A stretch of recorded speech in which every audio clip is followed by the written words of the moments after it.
आज नरसिंह भगवान का आविर्भाव दिवस है, तो हम श्रीमद् भागवत के 7वें स्कंद का 8वां अध्याय का पाठ करेंगे। तो 8वां अध्याय शुरू होता है उस बिंदु से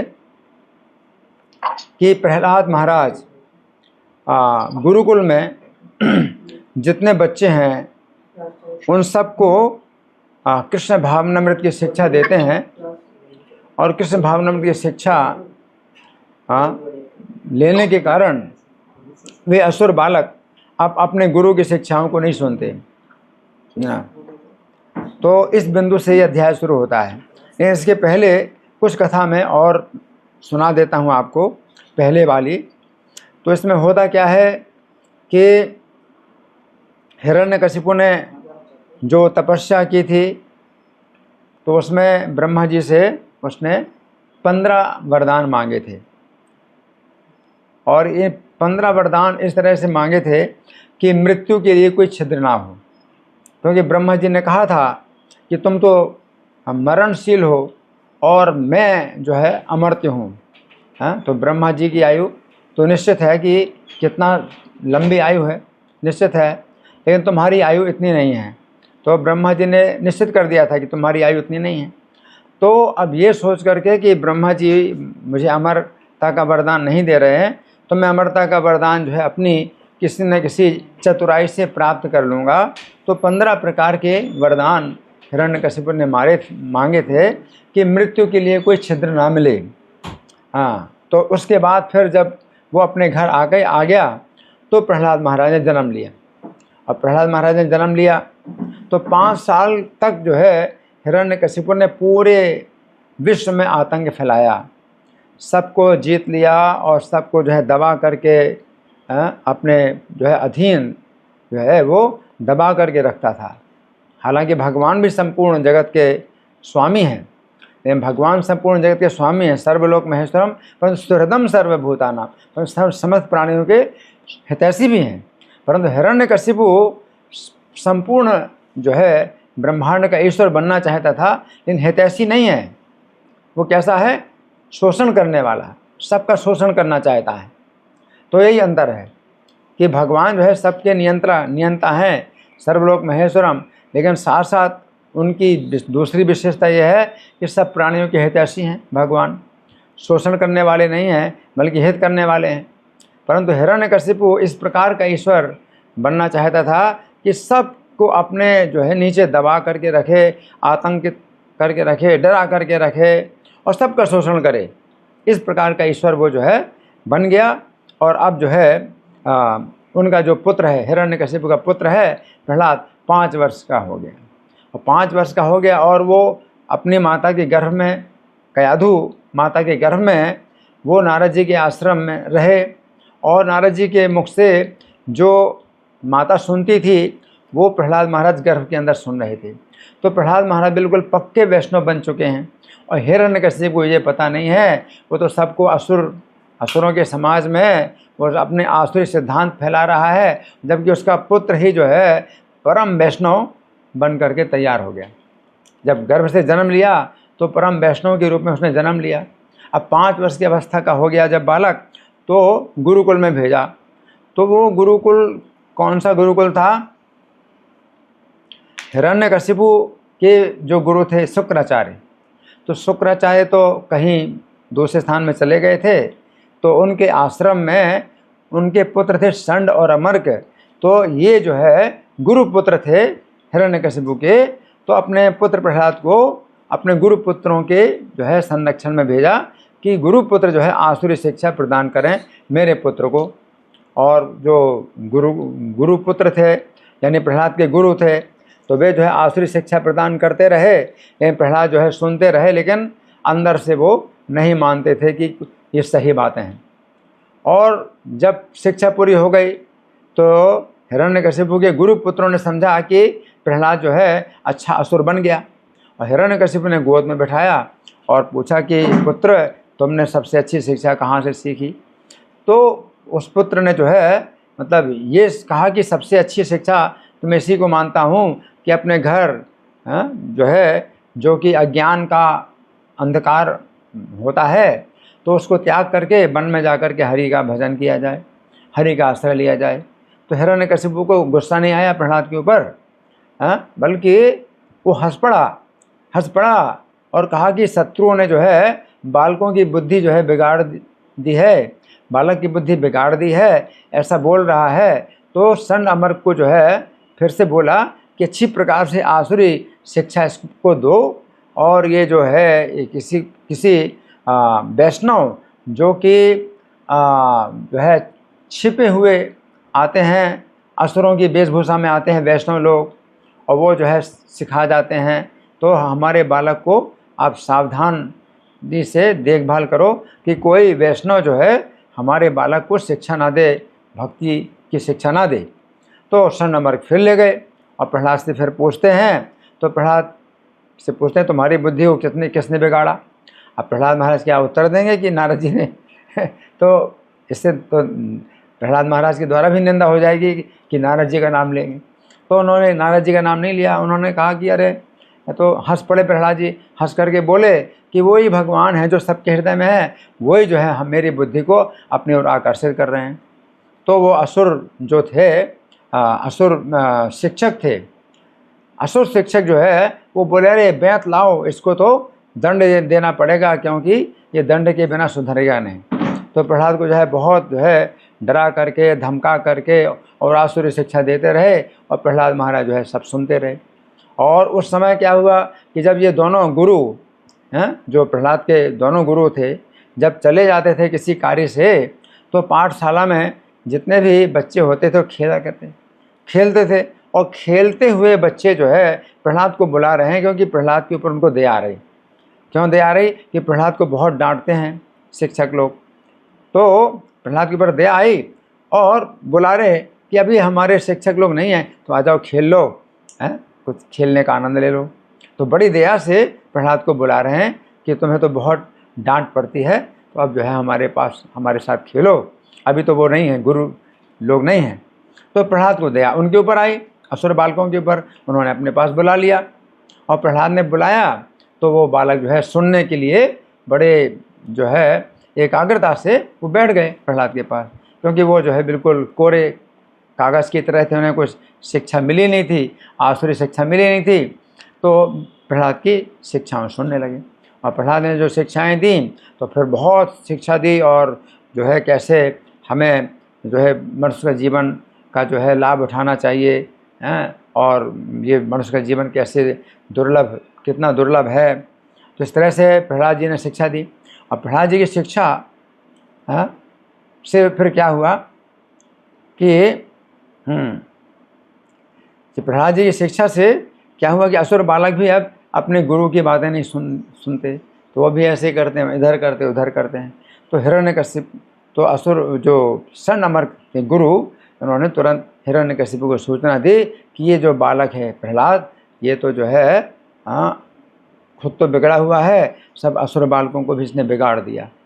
तब हिरण्यकशिपु, अब जो है यहाँ पर ये आता है कि नारद जी ये कथा सुना रहे हैं युधिष्ठिर महाराज को, और युधिष्ठिर महाराज का राजसूय यज्ञ हो रहा है, उसमें नारद जी कथा सुना रहे। तो नारद जी कहते हैं कि जितने भी दैत्य बालक थे, जब प्रहलाद की शिक्षाओं को सुन चुके, तो फिर अब जो है वो गुरु की जो शिक्षाएं हैं उनको वो सुनते नहीं हैं।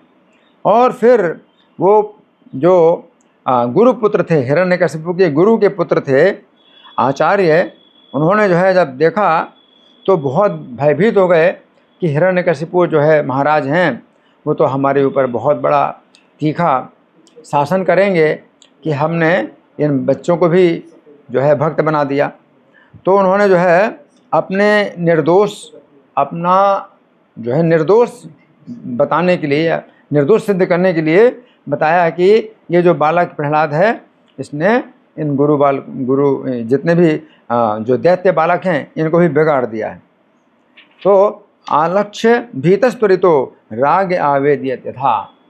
तो राजा को जो है भयभीत होकर के बड़ी जल्दी दौड़ करके राजा हिरण्यकशिपु को जो है सूचना दी।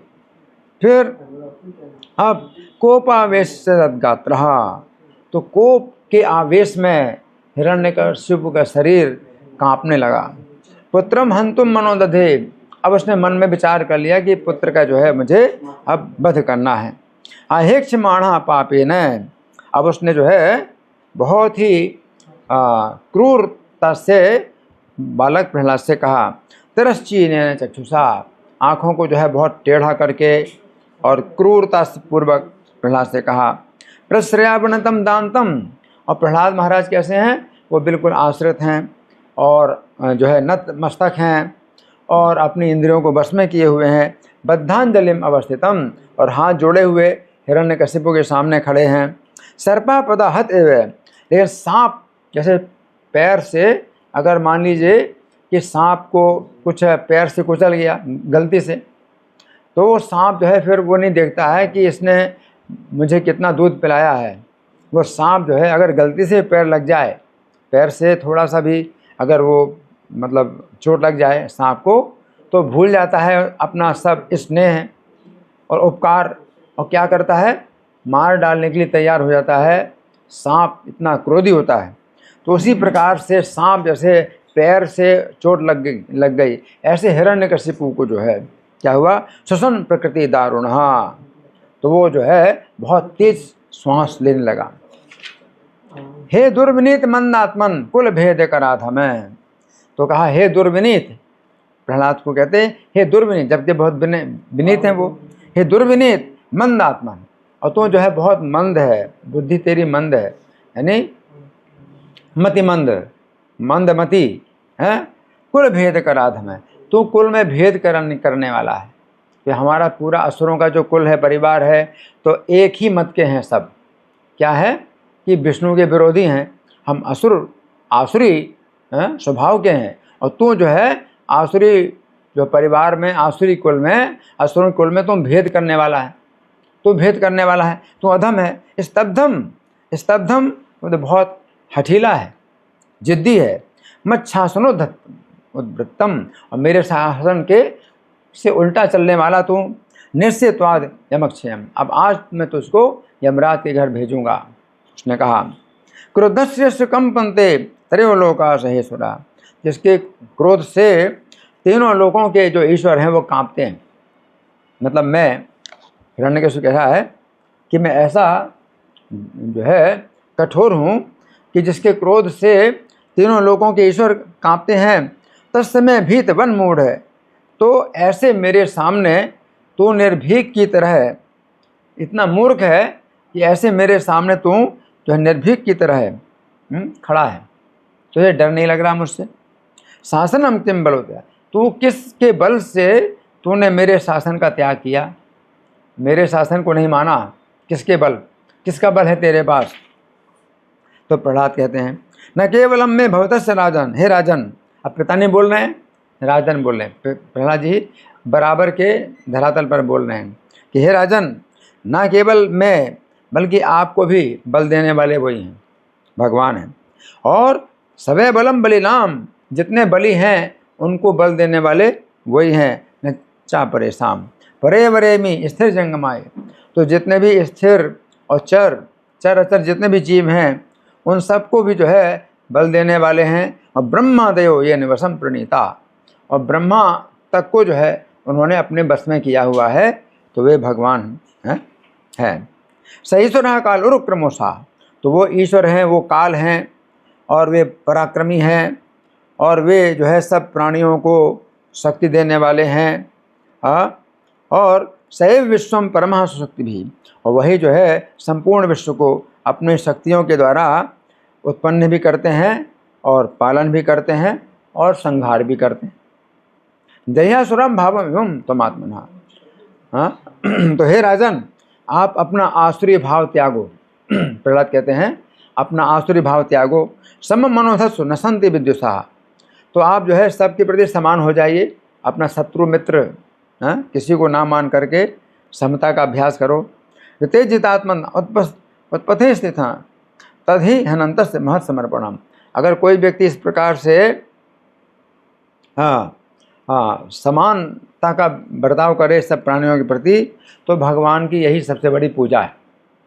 तो प्रहलाद महाराज ने इस प्रकार कहा, दस्युन पुरासन्न विजित्य लुम्पतो मन्यंत एके सुजिता दिशो दश, तो कुछ लोग ऐसे भी हैं जो कि अपने 6 शत्रुओं को तो जीता नहीं, जो अंदर ही हैं, काम क्रोध लोभ मोह मद मत्सर, अपने अंदर ही जो 6 शत्रु और जो कि ज्ञान की संपत्ति का हरण कर रहे हैं, उनको तो जीता नहीं।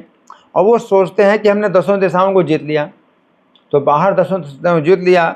जितात्मनो से समस्य देहि नाम साधु समूह प्रभुआ कुतः परे, है ना। तो लेकिन कोई व्यक्ति इन 6 शत्रुओं को जीत लेता है और जीवन पर संभव रखता है, तो उसके लिए फिर शत्रु कोई होता नहीं। अब हिरण्यकशिपु को और गुस्सा आया। क्यों? क्योंकि कहा जाता है उपदेश ही मूर्खाणाम प्रकोपाय न शांत है। अगर मूर्ख को उपदेश दिया जाए तो उसको और कुपित होता है, वो शांत नहीं होता। तो हिरण्यकशिपु बोला व्यक्तम तुम मर्त कामोसी। अब स्पष्ट हो गया कि तू मरना चाहता है। हिरण्यकशिपु ने कहा अब तो पूरी बात स्पष्ट हो गई कि तू मरने की इच्छा करता है। ज्योति मात्रम में गत है, जो कि इतना ज़्यादा बोल रहा है। मुमूर्षु नाम ही मंदात्मन शुर विक्लवा गिरहा। तो जो मरने वाले होते हैं, जिनकी मरने की इच्छा होती है, मृत्यु के निकट होते हैं, तो ऐसे ही लोग जो है उल्टी सीधी बातें, ऊटपटांग बातें बोलते हैं। तू मंद आत्मा, तू मंदमती है, तेरी मति बड़ी मंद है। इस तुया मंद भाग्य हो तो तेरी मति मंद है और मंद भाग्य भी है। क्यों? कि मेरे उल्टे चल रहा है, जबकि मैं अपनी संपत्ति का तुझे स्वामी बना देता है। तो तू जो है मेरे विरुद्ध चल रहा है, तो भाग्य में मंद है, मंद भाग्य। तो तू मंद भाग्य, तूने जो है जो कहा कि मदन्यो जगदीश्वर है, कि मेरे अलावा भी कोई जगत का ईश्वर है। जो तूने ऐसा कहा है कि मेरे अलावा कोई अन्य जगत का ईश्वर है, क्वासो यदि स सर्वत्र है, तो वो कहाँ पर है? तो प्रहलाद ने कहा सर्वत्र है। अच्छा, अगर सर्वत्र है कस्मात स्तंभे न दृश्यते, तो इस खंभे में वो क्यों नहीं दिखाई देता? तो हिरण्यकशिपु ने क्या कहा कि अगर वो सर्वत्र है तो इस खंभे में क्यों नहीं दिखाई देता? अगर वो कहता कि मेरे अंदर है तो अपने को मारना पड़ता, है ना। अगर वो मानता कि मेरे अंदर है भगवान तो अपने को मारना पड़ता, और प्रहलाद के अंदर है भगवान तो प्रहलाद को मारना पड़ता। तो फिर दिखाता कैसे प्रहलाद को कि मैं तेरे ईश्वर को मार रहा हूँ? तो इसलिए उसने खंभे में दिखाई देना चाहिए। तस्कस्मात स्तंभे न दृश्यते, खंभे में क्यों नहीं दिखाई देता? सोहम विकथ्य मानस्य, तो तू इतना ज़्यादा जो बोल रहा है, अभी मैं सिरह काया धरामी दे, तेरा सिर जो है शरीर से अलग करता हूँ अभी।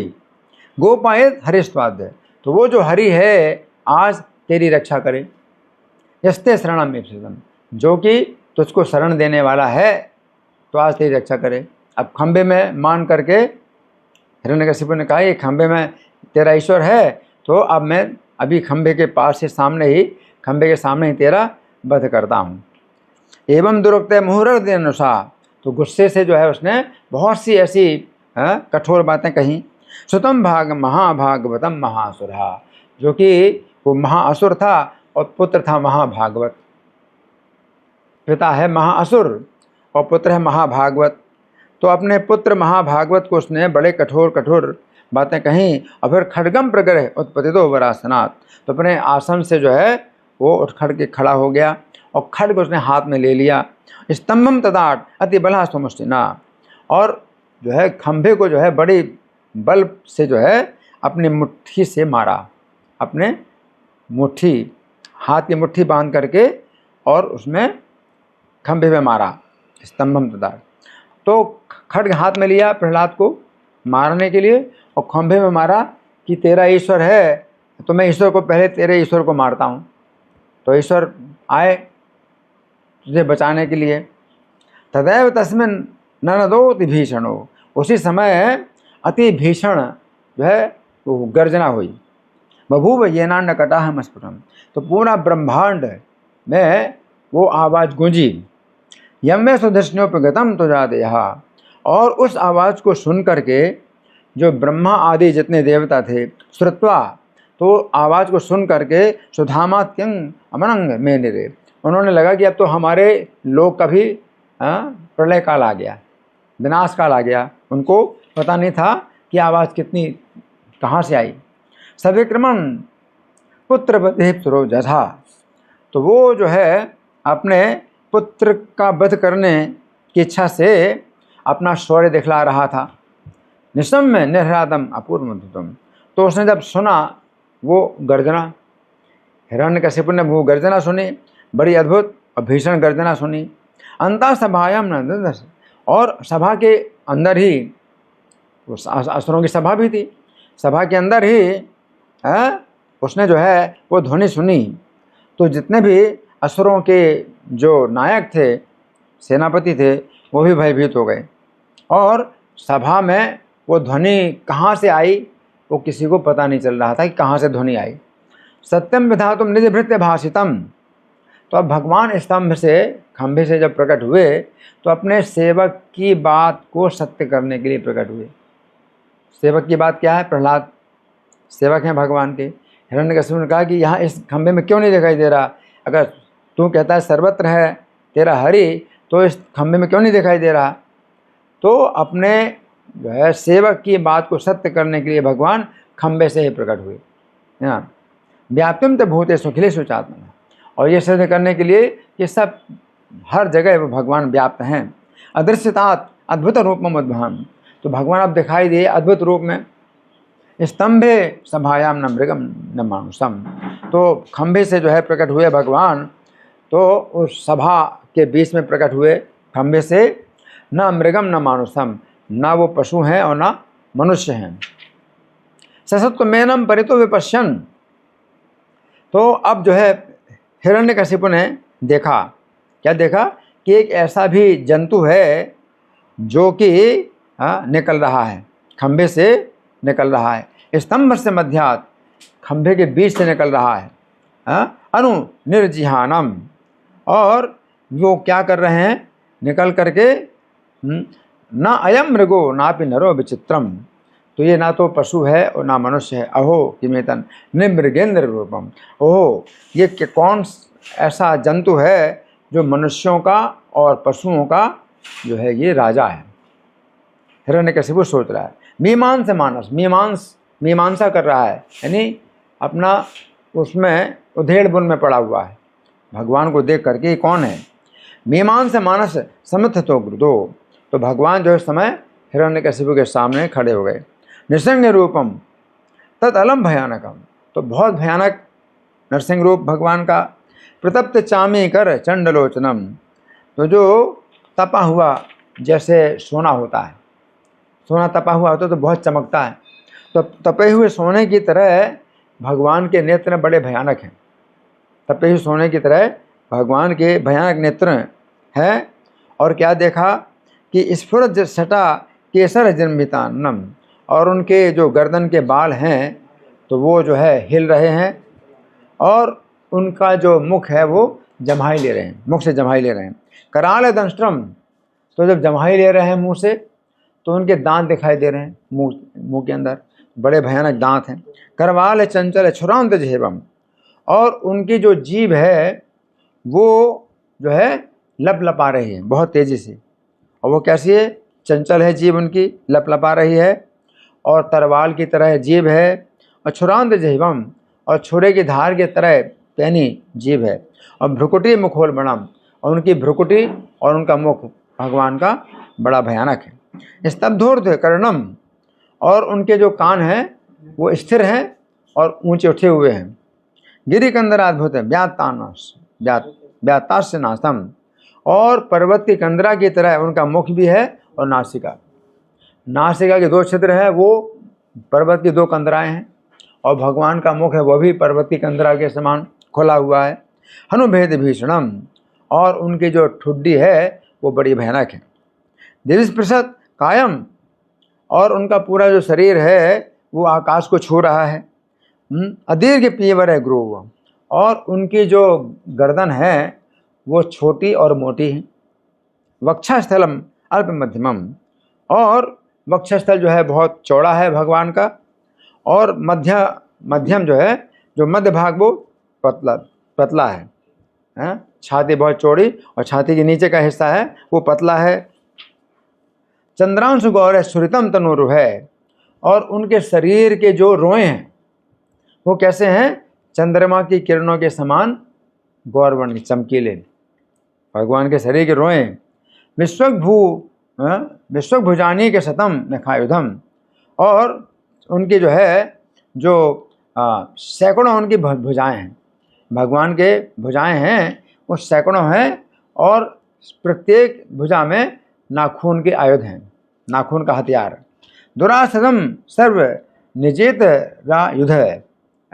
तो भगवान जो है दुरासद हैं, अपना मुखमंडल फैला रहे हैं और असुरों, धूर्तों और नास्तिकों का वध करना चाहते हैं भगवान। प्रायण मेयम हरिणो रुमायना। अब हिरण्यकशिपु सोच रहा है कि शायद, प्रायः का मतलब है संभवतः ये मायावी हरि ने जो है अपना ऐसा रूप मेरा वध करने के लिए बनाया है। हिरण्यकशिपु सोच रहा है कि संभवतः मेरा वध करने के लिए ये हरि जो है बहुत मायावी है, इसने अपना ऐसा रूप बनाया है। समुद्रतेन किम, हिरण्यकशिपु सोचता है लेकिन इस प्रकार से इस क्या फ़ायदा होगा। हिरण्यकशिपु सोचता है कि मेरा वध जो करना चाहते हैं तो इन्हें कुछ मिलेगा नहीं, कुछ फ़ायदा नहीं होगा, मेरा वध नहीं कर पाएंगे। एवं ब्रह्मण तब पतत गदायुधो, तो ऐसा जो है बोल करके या ऐसा सोचते हुए वो जो है गदा का आयुध ले करके और दौड़ पड़ा भगवान की तरफ। कौन दौड़ पड़ा? कल्याणी सीता। कौन दौड़ पड़ा?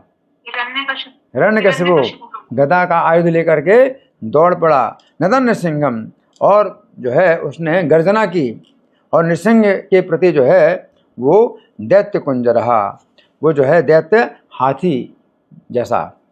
तो शेर की ओर जैसे हाथी जो है वो करे, आक्रमण करे तो क्या होगा? शेर की तरफ अगर हाथी आक्रमण करे तो कौन मारा जाएगा? कौन मारा जाएगा? हाथी मारा जाएगा, हाथी मारा जाएगा। लेकिन हिरण्यकशिपु का जो है बड़ा विश्वास था, है ना, तो गदा का जो है आयुध लिए हुए उसने आक्रमण किया। अलक्षितोग्नो पतिता पतंगम, लेकिन भगवान के ऊपर जब आक्रमण किया तो ऐसा लगा जैसे पतंगा आग में जाता हो। तो पतंगा आग में जब जाता है तो फिर पतंगा दिखाई नहीं पड़ता। तो भगवान का तेज जो है इतना मतलब तेज है, प्रकाश है, उस प्रकाश में जब हिरण्यकशिपु अंदर चला गया तो ऐसा लगा कि अलक्षित हो गया, दिखाई नहीं पड़ा। यथा नृसिंहो जसी सो सुरस्तदा न तद विचित्रम खलु सतुधामनि, क्योंकि भगवान के लिए ऐसा कोई विचित्र नहीं है, हिरण्यकशिपु दिखाई नहीं पड़ रहा है भगवान के तेज के, क्योंकि स्वतेजसा जो पुरा पिबत तमहा, क्योंकि अपने तेज से भगवान ने पहले भी जो अंधकार था, पूरा अंधकार, जगत का पूरा अंधकार है, वो पी लिया था। अपने तेज के द्वारा पूरे जगत का अंधकार पी लिया था भगवान ने। तो भगवान के इस प्रकाश में हिरण्यकशिपु का जो शरीर है दिखाई नहीं पड़ रहा है, तो इसमें कोई विचित्र बात नहीं है। ततो विपद्याभ्य हनन महासुरो, उस समय फिर क्या हुआ कि भगवान के ऊपर जो है इसने प्रहार किया। महाअसुर था तो भगवान के ऊपर प्रहार किया, दुर्सा ने क्रोधपूर्वक प्रहार किया। निसंगम गदया उरुवे गया, बहुत वेग से गदा से प्रहार किया। तम विक्रमंतम सगदम गदाधरो, तो समय भगवान जो है गदा को पकड़े हुए उसको जो है जो बड़ा पराक्रम दिखा रहा था, इसी प्रकार से पकड़ा, भगवान ने पकड़ लिया उसको। महोरगम तार से सुतो यथागृहित, जैसे कि गरुड़ जी जो है बहुत बड़े सांप को पकड़ लेते, तो बहुत बड़े सांप को गरुड़ जी पकड़ लेते हैं, उसी प्रकार से गदा हाथ में लिए हुए और पराक्रम दिखाते हुए भगवान ने हिरण्यकशिपु को पकड़ लिया। सतस्य हस्तोत्कलितस्तदासुरो, तो फिर भगवान के जो है हाथ से वो असुर जो है छूट गया। उत्कलित हमारा छूट गया। हाँ, तो क्यों छूट गया?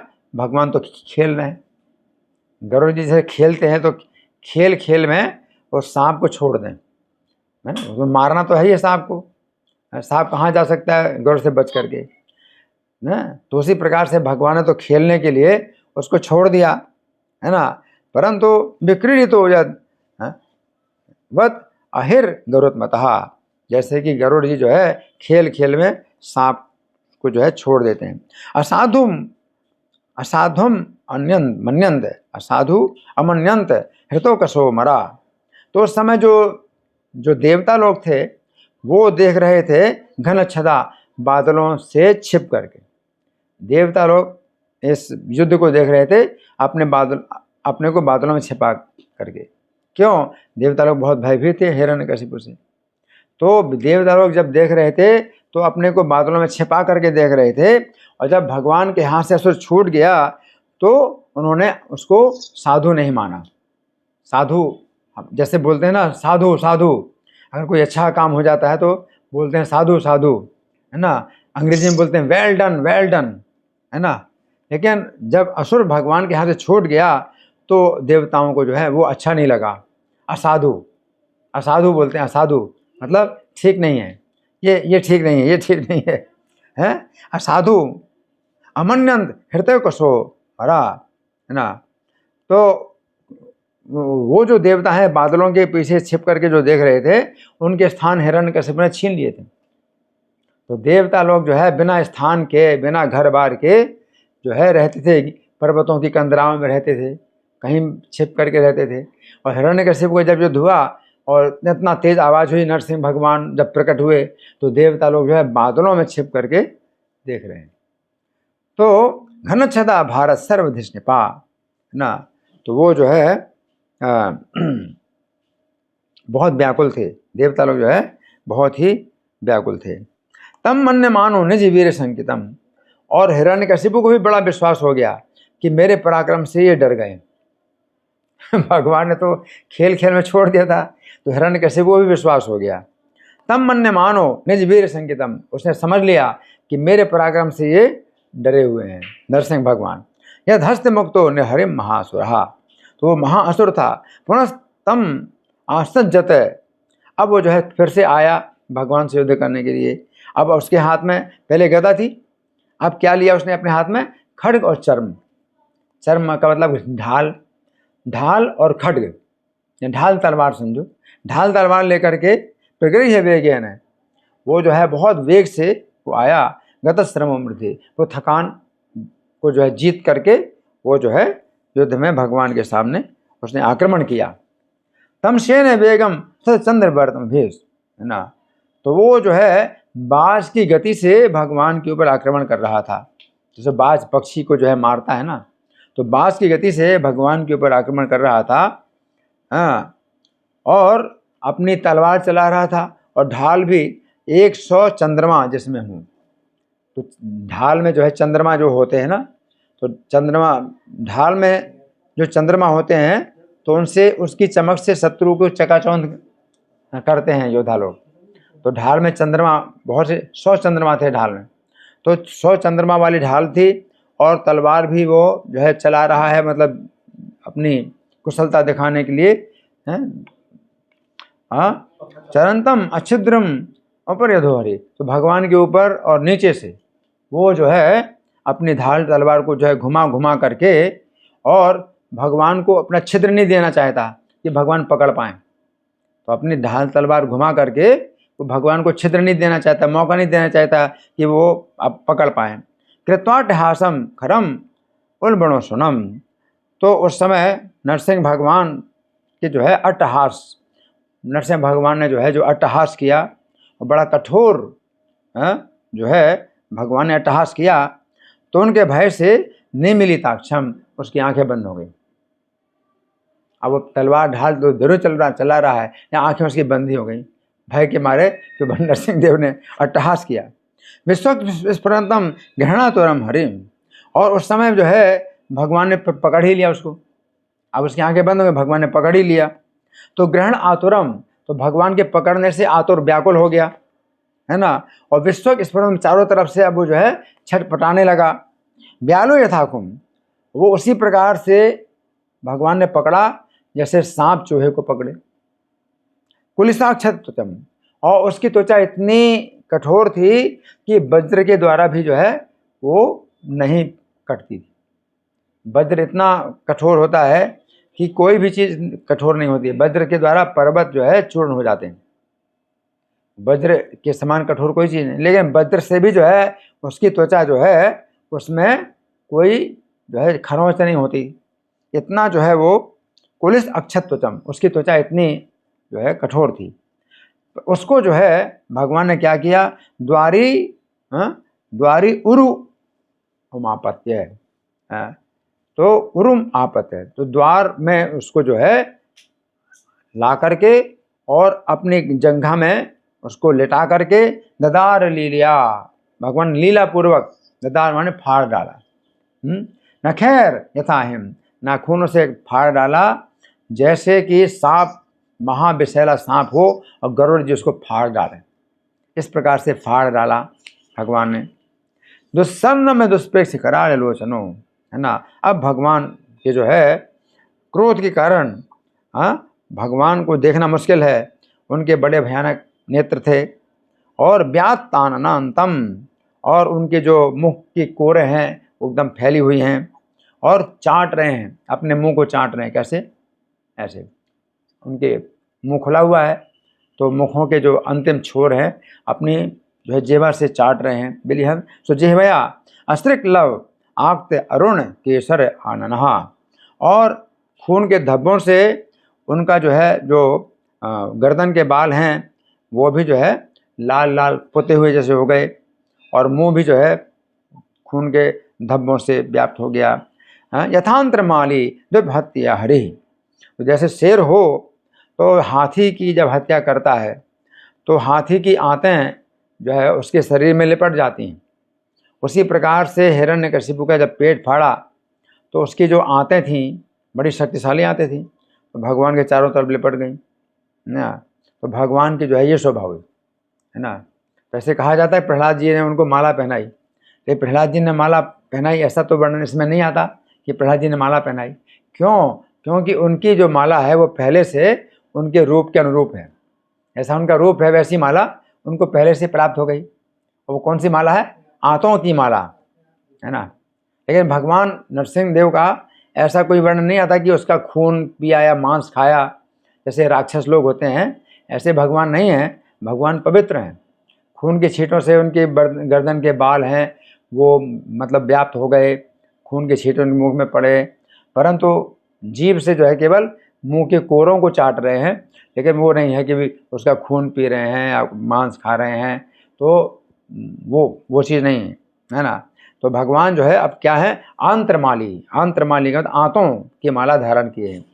नखांग गोरोत्पाटित हृदय सरोरुहम, इसके बाद फिर भगवान ने नाखूनों के नोक से उत्पादित हृदय सरोरुहम, जो हृदय का कमल है वो निकाला, अपने नाखूनों की नोक से जो है उसके हृदय को छेद करके और कमल के समान हृदय बाहर निकाला, विसृज है, और उसको एक तरफ फेंक दिया।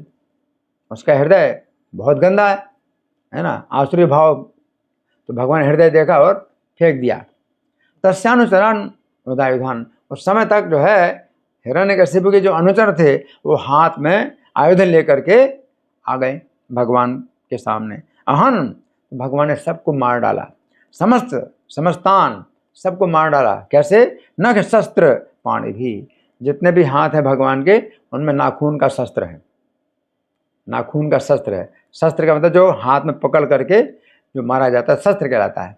तो नख शस्त्र पाणी भी दुर्दंड योथोनुपधान सहस्त्र सहा, तो हजारों की संख्या में असुर के जो सैनिक थे, हिरण्यकशिपु के जो अनुचर थे, उनको जो है भगवान ने मारा। और वो भगवान की भुजाएं भी कैसी हैं? बहुत सी भुजाएं, अनेक भुजाएं भगवान की।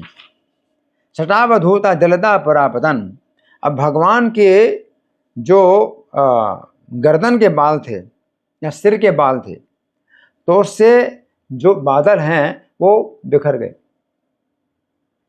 भगवान के सिर के बाल से जो है जितने बादल हैं वो बिखर गए हैं, परापतन बिखर गए।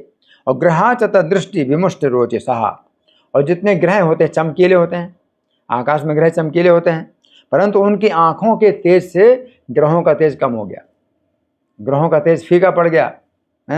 ग्रहाचत दृष्टि विमुष्ट रोचे सहा अंबोदया श्वास हता विचुक्षु, उनके श्वास के द्वारा जितने समुद्र हैं वो द्वेलित हो गए। श्वास के द्वारा जितने समुद्र हैं वो उद्वेलित हो गए हैं, और निर्ह्लाद भीता दिग्भाव चुक्रशु, और उनके गर्जना से जितने बड़े बड़े हाथी थे दिग्गज, है ना, तो वो भयभीत होकर के चिघाड़ने लगे। द्योस तत्सटोक्षिप्त विमान संकुला, और आकाश में जो विमान, बहुत से विमान चल रहे थे, तो बहुत से जो है पुण्यात्मा लोग होते हैं, विमान में जो है वो विचरण करते हैं अपने पुण्यों के कारण। तो आकाश में भगवान के जो है जो सिर के बाल थे, उनसे जो है वो विमान क्या हो गए, उनका जो रास्ता है वो सब बिगड़ गया। जिस रास्ते से जा रहे थे विमान, उस रास्ते से ना जा करके वो दूर फेंक दिए गए, दूर। प्रोत्सर्वत समाचा पदा भी पीड़िता, और उनके चरणों से के आघात से जो पृथ्वी है वो पीड़ित हो गई। शैला समत पेतुर, और जो पर्वत हैं उखड़ गए भगवान के जो है उस पराक्रम के कारण, जो पर्वत उखड़ गए जमीन से। तत्तेजसा खम का गुभा न रे, और उनका पूरा तेज जो है संपूर्ण आकाश में और संपूर्ण दिशाओं में उनका तेज व्याप्त हो गया, है ना। तथा सभायाम उपविष्टम उत्तमे, अब भगवान क्या करते हैं, नरसिंह भगवान, अब कोई उनके सामने तो है नहीं, प्रतिद्वंदी कोई युद्ध करने वाला तो है नहीं, तो उस सभा में भगवान उपविष्टम बैठ गए, सभा में बैठ गए। उत्तमे निपासने, और राजा के आसन पर बैठ गए। हिरण्यकशिपु जिस आसन पर बैठता था, नरसिंह भगवान उसी आसन पर बैठ गए। समृद्ध तेजसम विभुम, और उनका जो तेज है वो जो है बहुत फैल रहा है भगवान का। अलक्षित द्वैरथम, और समय उनके सामने कोई अब युद्ध करने के लिए आ नहीं रहा है। अति अमर्षणम, और भगवान बहुत क्रुद्ध हैं। प्रचंड वक्त्रम, और उनका जो मुख है वो जो है मुखमंडल बहुत भयानक है। न बभाज कश्चन, तो उस समय कोई उनकी सेवा करने के लिए नहीं आ रहा। अब भगवान ऐसे राजा हैं इतने भयानक हैं कि कोई सेवक आ ही नहीं रहा उनकी सेवा करने के लिए। मान तो लिया कि आप हमारे स्वामी हो गए, असुरों के स्वामी हो गए, लेकिन भयभीत होकर के कोई उनकी सेवा में नहीं आ रहा। निशाम में लोकत्रय मस्तक जुरम, अब जो देवता लोग हैं, है ना, जो देवताओं की स्त्रियां हैं, उन्होंने सुना, उनको समाचार मिला। क्या समाचार मिला? तीनों लोगों के मस्तक का ज्वर था वो क्या हो गया, भगवान के द्वारा मारा गया है। तीनों लोगों के सिर दर्द जो बना हुआ था, है, तो तमादि देते हैं, वो आदि देते हरिणा हतम, भगवान के द्वारा मारा गया। आदि दैत्य क्यों कहते हैं? दैत्य माने दिति के पुत्र, तो दिति के 2 पुत्र सबसे पहले हुए, और उसके बाद उनके पुत्र तो बहुत बड़ी संख्या है दैत्यों की, सब दैत्य कहलाते हैं जो दिति के वंश में। लेकिन आदि दैत्य कौन है? 2, हिरण्याक्ष और हिरण्यकशिपु, सबसे पहले दैत्य वही है, और उसके बाद दिति के वंश में और जो हुए वो सब दैत्य कहलाते हैं। आदि दैत्य, तो आदि दैत्य जो है, जो तीनों लोगों के मस्तक का ज्वर था, वो जब हरिणा हतम मृधे सुना, युद्ध में मारा गया भगवान के द्वारा, प्रहर से उत्कलिता नाम हो, तो जो देवताओं की स्त्रियां हैं, हर्ष के वेग में उनका जो चेहरा खिल गया, और प्रसून वर्षय बब्रशुहु, तो फूलों की वर्षा के द्वारा भगवान को जो है वो गिराते हैं, फूल वर्षा करती हैं। प्रसून वर्षय बब्रशु सुर स्त्रिया, तो देवताओं की स्त्रियों ने फूलों की वर्षा की है भगवान के ऊपर। तथा विमान अवलिभिर नभस्थलम, है ना, तो उस समय भगवान जो है का दर्शन करने के लिए विमानों की पंक्तियां जो है अब पूरा आकाश में मतलब भर गई। पूरा आकाश जो है क्या हो गया, मतलब वो हो गया जैसे होता ना कि मतलब बहुत भीड़, तो आकाश पूरा भर गया है। अब जितने भी देवता हैं अपने विमान में आकर के, जब वो मारा गया तो अब वो जो है निर्भीक होकर के विमानों में आकर के देवता लोग जो है भगवान का दर्शन कर रहे हैं, तो पूरा का पूरा आकाश जो है विमानों से भर गया, है ना। तथा विमाना बिलभिर नभस्थलम निदीक्षताम संकुल मासना के नाम, तो जितने भी स्वर्गवासी देवता हैं वो निदीक्षताम यानी देखने की इच्छा से वो जो है पूरा अपने विमानों में जो है वो आकाश को भर दिया, और उनके विमानों की पार्किंग आकाश में हो जाती। देवताओं के विमान जो है आकाश में रुक जाते हैं, ऐसे विमान जो है अभी बने नहीं, ना बन पाएंगे कि आकाश में पार्किंग हो जाए, है। पार्किंग के लिए कितना बड़ा एयरपोर्ट बनाना पड़ता है, लेकिन वो अपनी पार्किंग कहीं भी कर लेते हैं आकाश के बीच में, है ना। तो आकाश में उनकी पार्किंग हुई और पूरे विमान में बैठे देवता लोग जो है भगवान का दर्शन कर रहे हैं। सुरानका दुंदुभयो थे जगनी रे, और जो देवताओं के जो है नगाड़े बजे, दुंदुभियाँ बजी। गंधर्व मुखिया नंतु जगु यहाँ, और जो मुख्य गंधर्व थे उन्होंने जो है गान किया और स्त्रियों ने नृत्य किया। तो तत्रुप ब्रज विविधा ब्रह्मेंद्र गिरे साधया, है ना। तो उस समय क्या हुआ कि जितने देवता थे वो सब आए। तो उसमें 17 प्रकार के देवता हैं जिनके नाम बताए गए हैं और वो भगवान की स्तुति करेंगे। तो 17 प्रकार के देवता कौन कौन से हैं?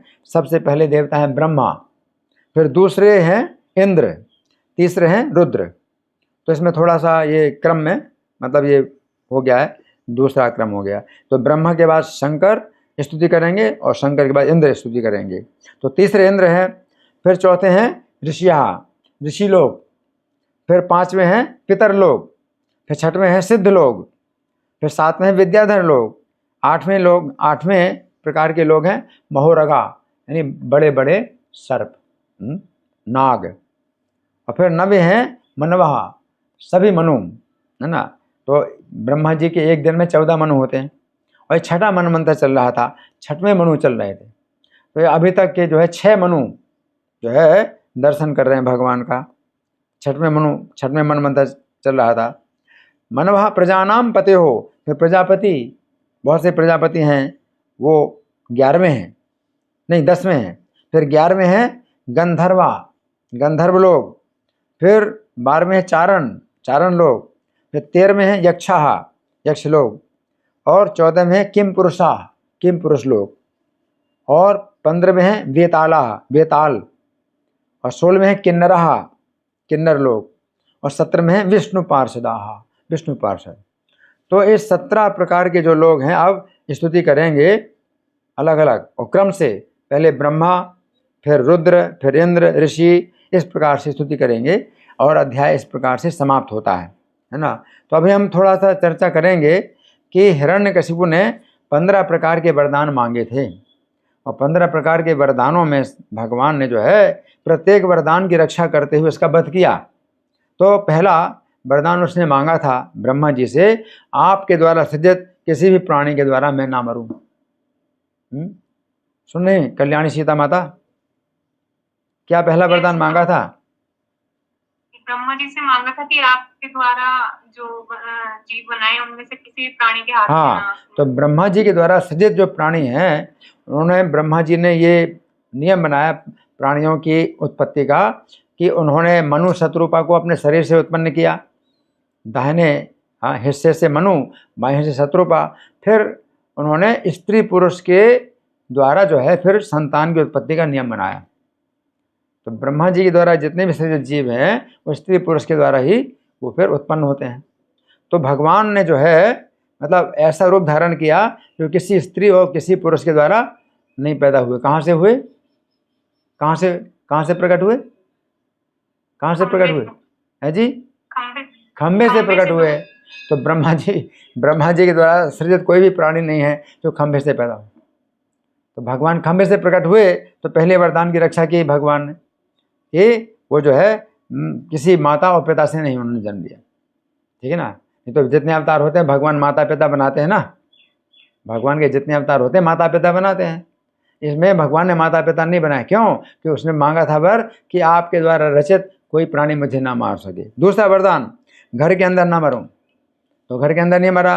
और चौथा नहीं, तीसरा घर के बाहर नहीं। तो बताओ क्या कैसे रक्षा की भगवान ने इन दोनों वर की वरदानों की, कि घर के अंदर नहीं बाहर नहीं, कैसे बताओ कल्याणी सीता? दिल्ली में मारा है ना। तो इस तरह से दूसरा तीसरा वरदान की रक्षा की।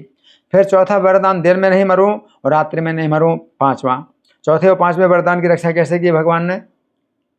किस समय मारा? संध्या के समय जी, संध्या के समय, न दिन न रात। फिर उसने वर मांगा किसी हथियार से ना मरूं, तो हथियार से नहीं मरूं, तो भगवान ने इस वरदान की रक्षा कैसे की, कैसे मारा? नाखून से। नाखून से मारा। नाखून को हथियार नहीं कहते, है ना। हथियार तो आप पकड़ करके मारते हैं ना, तो हथियार को पकड़ा जाता है, तो भगवान ने कुछ पकड़ा ही नहीं था, कुछ हथियार नहीं पकड़ा था।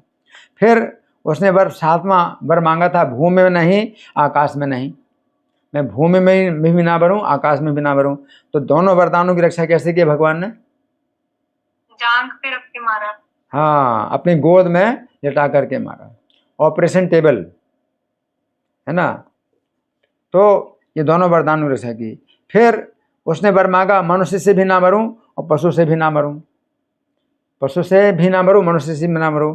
तो इन दोनों वर की रक्षा कैसे की भगवान ने? नरसिंह अवतार लेके। हाँ, ना तो ना मृगम ना मानुषम, ना तो पशु कहा जा सकता है उनको और ना मनुष्य कहा जा सकता है। फिर उसने 11वां वर मांगा था निर्जीव वस्तु से ना मरूं और 12वां सजीव वस्तु से ना मरूं।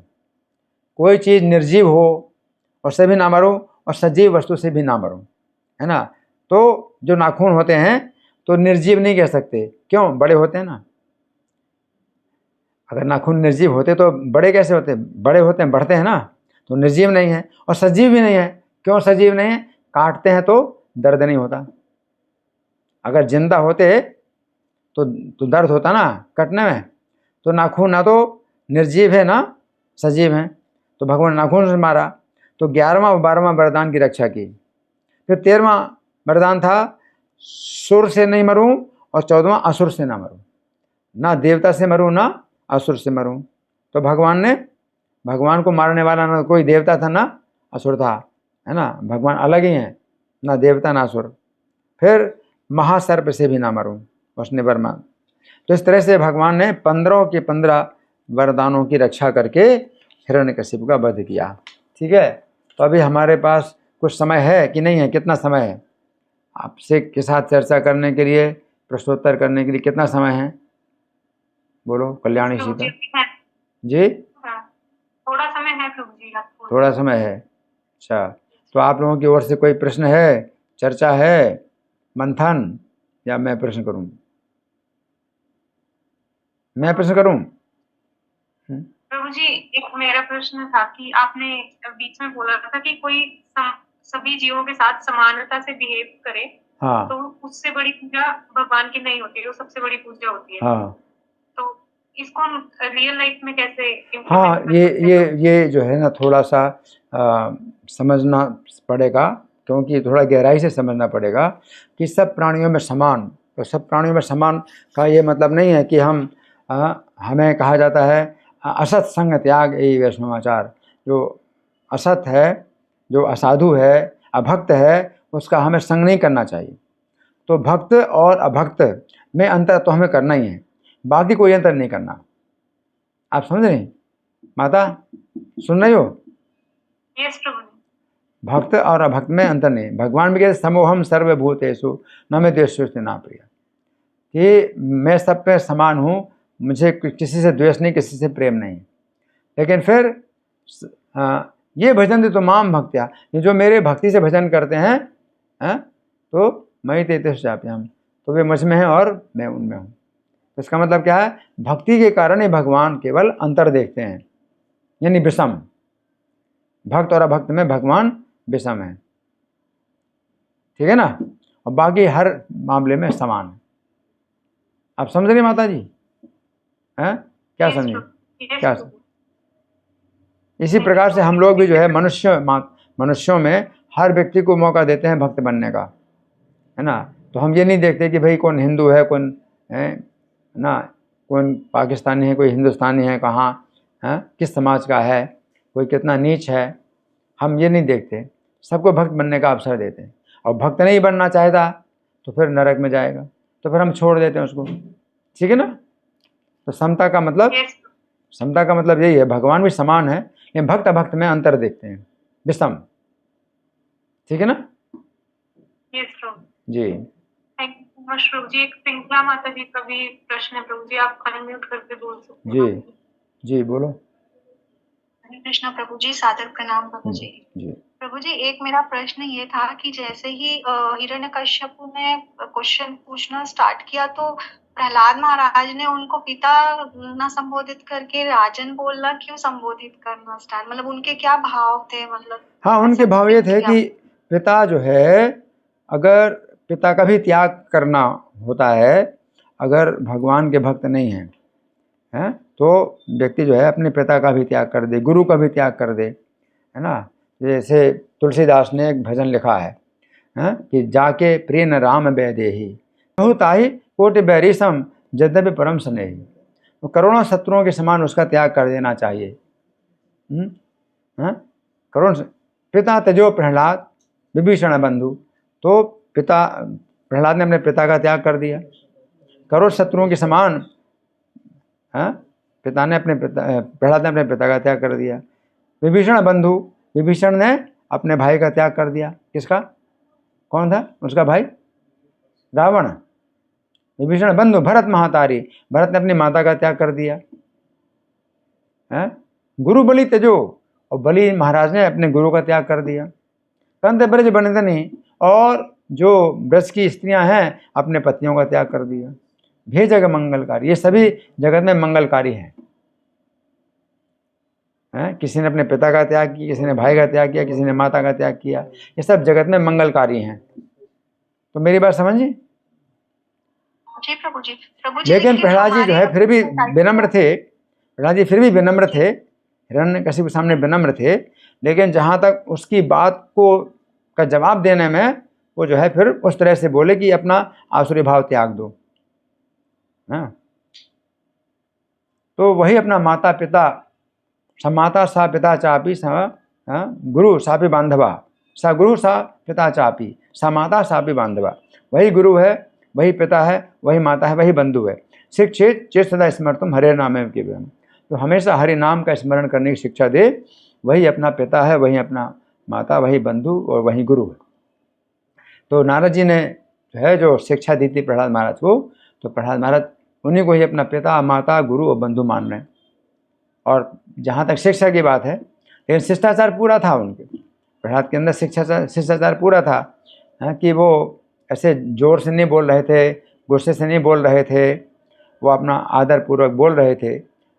और जो है वो अपनी अच्छी वाणी, कोमल वाणी में ही जवाब दे रहे थे। तो प्रहलाद महाराज से बहुत शिक्षाएं प्राप्त होती हैं, कि वो ये नहीं कि मतलब गुस्से में बात करें। लेकिन राजन कहा कि राजा, मतलब हम सीख नहीं सकते हैं, अगर तुम सीख सकते हो तो मुझसे सीखो कि आप जो है अपना आसुरी भाव त्याग दो। ठीक है ना? जी प्रभु जी। जी प्रभु जी, एक और प्रश्न इससे ये आता है कि हमारे आसपास या हमारे परिवार में या फिर ऐसे है कि हमारा संबंध है, प्रोफेशनल रिलेशन हो, पर्सनल रिलेशन हो, उसमें अगर ऐसे आसुरी भाव वाले लोग हैं तो उनको त्याग देना चाहिए, तो किस तरीके से? हाँ, देखिए वही चीज़ है। प्रहलाद महाराज जैसे, अब वो पिता ने अपनी गोद में बिठाया, पूछा, तो प्रहलाद महाराज जो है मतलब उत्तर देते हैं। और दूसरी बार, वो तो मैं भूल गया, कथा जो है थोड़ा सा बीच में मैं भूल गया था। तो पहली बार तो गोद में बिठाया, पूछा, तो प्रहलाद ने उत्तर दिया कि जो है अपने घर का त्याग करके, जहाँ अज्ञान का जो है मतलब अंधकार है, त्याग करके वन में जाकर हरि का भजन करना चाहिए। तो हिरण्यकशिपु हंसा और गुरु पुत्रों को कहा कि इसको ले जाओ और बड़ी अच्छी आसुरी शिक्षा दो। और कोई भक्त होते हैं, कृष्ण के भक्त, जो है असुरों के वेशभूषा में आकर के शिक्षा दे जाते हैं गुप्त रूप में, तो थोड़ा बचाओ हमारे पुत्र को, कि कोई भक्त जो है वैष्णव जो है असुरों के वेशभूषा में आकर के भी ना सिखा दे। तो किसी ने सिखाया हमारे पुत्र को, तो असुर वो जो थे, जो गुरु थे, सन नंबर को ले गए अपने आश्रम में, और जो है उसको बहुत डांटने लगे, पीटने लगे। और फिर प्रहलाद जो है बिल्कुल शांत हो गए। तो जब वो पीटने की धमकी दे रहे, हम पीटेंगे, तो प्रहलाद महाराज बिल्कुल शांत हो गए। और वो शिक्षा दे रहे हैं तो प्रहलाद महाराज सीख रहे हैं। अब यही है कि वो कुछ बोल नहीं सकते, प्रहलाद महाराज समझ गए कि ये लोग जो है मतलब यह है कि गुस्सा हो रहे हैं। तो प्रहलाद महाराज, तो इस तरह से हमें रहना पड़ता है। तो ऐसे लोगों के साथ में हमें रहना भी पड़ता है कि वो तो हमारी बात मानेंगे नहीं, है ना, और हमें उनकी बात मानना नहीं, लेकिन वो अगर गुस्सा हो रहे हैं तो हमें चुप रहना पड़ेगा, तो सहन करना पड़ेगा। तो प्रहलाद महाराज सहन कर रहे थे, चुप रहते थे, और वो जो है डांटते थे, है ना। फिर जो है जब उन्होंने समझा कि प्रहलाद जो है सीख गया, अब प्रहलाद विरोध नहीं कर रहे हैं उनकी शिक्षा का, तो वो सोचे सीख गया, अब दोबारा लाए हिरण्यकशिपु के पास, और हिरण्यकशिपु ने फिर गोद में बिठाया, और फिर जो है पूछा कि अब बताओ तुम्हें गुरुओं ने क्या शिक्षा दी, सबसे अच्छी शिक्षा क्या है। तो फिर उन्होंने श्रवणम कीर्तनम नवधा भक्ति का वर्णन कर दिया प्रहलाद महाराज ने। अब तो बहुत ज़्यादा गुस्सा हुआ, किसके ऊपर? प्रहलाद के ऊपर नहीं गुस्सा हुआ, वो गुस्सा हुआ गुरुपुत्रों के ऊपर कि तुम लोग जो है मेरे शत्रु हो, जो कि मित्र के रूप में तुम शत्रु का काम कर रहे हो। उसको जो तुमने इतनी गलत शिक्षा दी है कि ये जो है न इसने किसी से सीखा है, इसकी बुद्धि पहले से ही स्वाभाविक ऐसी बुद्धि है। तब हिरण्यकशिपु जो है सोचने लगा कि ये क्या। फिर प्रहलाद से पूछा, अरे दुष्ट, ये गलत शिक्षा तुझको किसने